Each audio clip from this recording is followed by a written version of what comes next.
Bienvenue, nous avons rendez-vous pour une séance de 15 minutes, c'est le set numéro 1 de renforcement musculaire aux haltères. L'intérêt du renforcement musculaire est le suivant, il y en a beaucoup, c'est d'améliorer la posture, d'effectuer les gestes de la vie quotidienne avec plus de sûreté, de sécurité et de contrôler son poids. On démarre avec offset squat right, offset squat left, offset deadlift, le deadlift classique qui va suivre. Je suis en train d'énumérer les exercices dans l'ordre où ils vont apparaître. Le nom s'affiche au fur et à mesure. Il y aura après des front rack split squat, right and left. Single leg march, c'est un petit peu original, right and left, c'est très original. Tu vois que là on passe, lance-toi sur internet, hein, tu cherches un petit peu la meilleure prise de vue possible. Après des side lunges et après des single arm shoulder press, donc pour les épaules, single arm row et différents exercices pour travailler les abdominaux, le skull crusher ou le knee-tucks. Le squat, je crois que c'est plus la peine d'en parler, donc là on revient maintenant au fur et à mesure sur les exercices que tu vois en direct.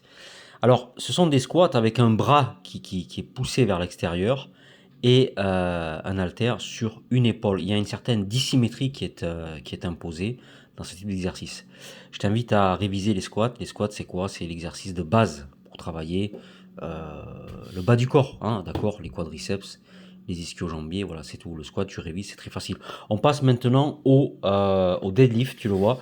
Mais c'est un deadlift un petit peu spécial, c'est de l'offset deadlift. Aujourd'hui, on voit tout ça en offset, il y a une dissymétrie. Tu prends un haltère d'un côté, tu as l'haltère que dans une seule main. Alors une remarque tout d'abord, on utilise le numérique, c'est le site Decathlon qui souvent s'impose. Qu'est-ce que le soulevé de terre? Pourquoi faire du soulevé de terre? Quels sont les muscles sollicités? Les erreurs à éviter, la charge à choisir.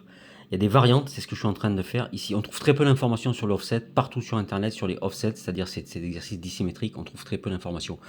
Alors, pourquoi on va faire du soulevé de terre? C'est vraiment pour travailler le renfort, puissance, hein, donc ça développe l'ensemble du corps, ça permet de gagner en force, prévention au niveau des risques de blessures. Alors, les moyens, les grands fessiers sont impliqués, l'arrière des cuisses avec les trois ischio-jambiers, il y a trois ischio-jambiers, le biceps fémoral, semi-tendineux et semi-membraneux. Les mollets, le triceps sural, on a déjà parlé, l'ensemble des abdominaux profonds et superficiels et les lombaires. Le deadlift fait travailler l'ensemble des abdominaux profonds, superficiels et les lombaires. Secondairement, il y a des muscles paravertébraux le long de la colonne vertébrale. Je t'invite à chercher ce que c'est. Les longs et courts supinateurs au niveau de l'avant-bras lors du deadlift. On en a fini ici avec le offset. Tu vois que, alors c'est pas la peine de parler de, on respecte la loi, on ne s'amuse pas à contourner la loi. Pour faire coach sportif, il faut un diplôme. Mais il y a quand même de sacrées lacunes. Des résultats, j'en vois très peu. Et en plus, quand on parcourt le numérique comme ça, on s'aperçoit que, par exemple, sur le offset, en France, il y a très peu d'informations sur les offset squats que j'ai fait au début, le offset deadlift, etc. Donc là, c'est pareil, on a une charge que d'un côté, c'est le front rack split squat. Donc ça, le split squat, on l'a vu, c'est un mot que j'aime beaucoup. Voilà, c'est un squat splitté, on pourrait dire, d'accord. Bon, il y aura aussi de l'humour hein, sur cette chaîne. On ne sait pas trop des fois si je fais l'imbécile ou pas, c'est à toi de me le dire. Alors bien là, je trouve une information qui me plaît beaucoup. Un squat fendu sur le devant sollicite les muscles du haut du corps. Donc là, tu vois ici, c'est le haut du corps qui est sollicité. Le fait de maintenir ou une barre, ou comme ici un haltère, en position de rack vous invite à vous effondrer vers l'avant. C'est ce que je fais ici. À ce moment-là, les trapèzes, les rhomboïdes et les deltoïdes arrière vont être l'ancrage qui permet au tronc droit, au tronc si tu veux, de rester droit en fait pendant que les jambes font le travail. J'ai beaucoup aimé cette information.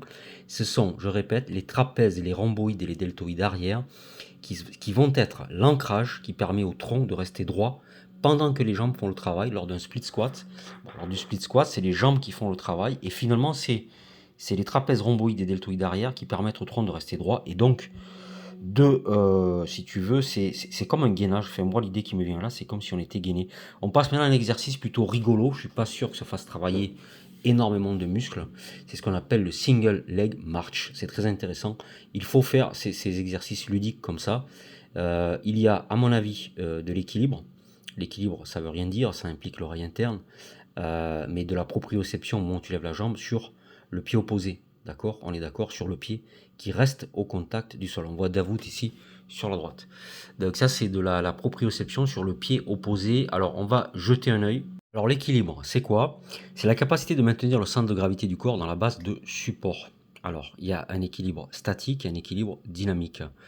L'équilibre statique, on nous dit, c'est maintenir la stabilité en position debout, en se tenant sur une jambe ou en faisant du yoga. L'équilibre dynamique, c'est maintenir la stabilité lorsqu'on est en mouvement, bon, beaucoup dans le football j'en faisais, en marchant, en courant, en effectuant des mouvements complexes. Donc là, je dirais qu'il y a un mouvement, donc c'est qu'un équilibre dynamique. La proprioception, en revanche, c'est une capacité sensorielle, d'accord? Ça n'a rien à voir, donc c'est très intéressant, c'est les sens, hein, VACOG, visuel, auditif, etc., kinesthésique, de percevoir et de comprendre la position, le mouvement et l'orientation des parties de notre corps sans avoir recours à des repères visuels. Savais-tu que la proprioception est le sixième sens et que ça joue un rôle très important dans les activités quotidiennes, mais aussi dans la coordination et la conscience globale du corps. Alors, elle implique évidemment des récepteurs sensoriels. Alors là, tu vois que ici, ce sont des fentes. Alors, si je ne me trompe pas, on est bien d'accord, ce sont des fentes latérales. D'accord? Donc, le nom anglais qu'on va retrouver énormément sur le web. Donc là, on commence à construire nos propres exercices, il n'y a pas de souci, hein. Ce sont des side lunge, right and left. Là, pour moi, ici, il y a de l'équilibre. On est vraiment de l'équilibre dynamique, mais il y a aussi de la proprioception. Les récepteurs sensoriels, c'est le toucher, la vue. Donc VACOG, c'est visuel, auditif, kinesthésique. VACOG, olfactif, COG et gustatif. Donc, bien, il y en a qui en sont exclus. Là, voilà, regarde ici. Là, il y a de l'équilibre dynamique, c'est clair. Et il y a le toucher au niveau de mon pied droit. Là, c'est évident qu'il y a de la proprioception. D'accord? Alors, les récepteurs sensoriels, propriocepteurs, ils sont dans les muscles, les tendons, les articulations et dans l'oreille interne. Et là, à mon avis, lorsque je fais l'exercice, ils envoient des signaux constamment à mon cerveau et ça me fournit en fait des informations sur la position et le mouvement des parties de mon corps. Donc c'est grâce à ça, c'est donc grâce à ces récepteurs sensoriels propriocepteurs que je vais pouvoir effectuer ce mouvement et surtout ne pas tomber. Donc il y a à la fois, dans tout le fitness, il y a à la fois les récepteurs propriocepteurs, enfin oui, les récepteurs sensoriels, propriocepteurs, et l'équilibre. On ne trouve pas sur le numérique des explications très claires sur comment, à mon avis, si tu veux, on ne peut pas séparer équilibre dynamique et proprioception. Voilà, bon. On passe maintenant à un exercice extrêmement facile qui fait travailler les épaules, hein, on est bien d'accord. C'est le single arm shoulder press. On est bien d'accord, cette séance, tu as vu qu'il y a une dissymétrie, c'est-à-dire que je prends les haltères, l'haltère, je ne la prends que d'un seul côté, d'accord? Dans beaucoup d'autres séances, je la prendrai des deux côtés. Voilà, c'est tout. Bon. Le single arm shoulder press, bon, le shoulder press, on va le réviser, on va voir un petit peu ce que c'est. Alors, on est bien d'accord, c'est la presse à épaule à un bras.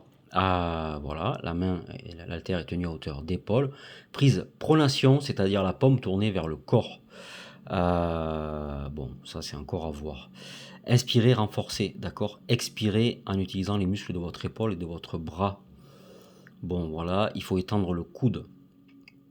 Le bras doit être aligné avec l'oreille, si tu veux, qui touche. Voilà, c'est ce que je fais ici. Il ne faut pas hausser les épaules lors d'un shoulder press. Tirer les omoplates vers le bas et vers l'arrière. Donc ça, c'est extrêmement intéressant. Inspirez, donc pour renforcer le corps. Expirez, tu pousses alignement avec l'oreille, les omoplates vers le bas et ne pas hausser les épaules. Alors ensuite, tu vas ramener l'haltère à la position de départ. Tu dois sentir le poids qui traverse l'épaule. Voilà, donc là on trouve des informations aussi extrêmement intéressantes. On va passer à la suite, donc je vais récapituler la suite, normalement on a vu ça. Single arm row, normalement. Skull crusher, glute bridge et un neutral chest press. Loaded knee tucks. Alors normalement, on voit Davout ici qui arrive aussi. Donc ça c'est bien qu'il y ait les camarades aussi sur les vidéos, hein.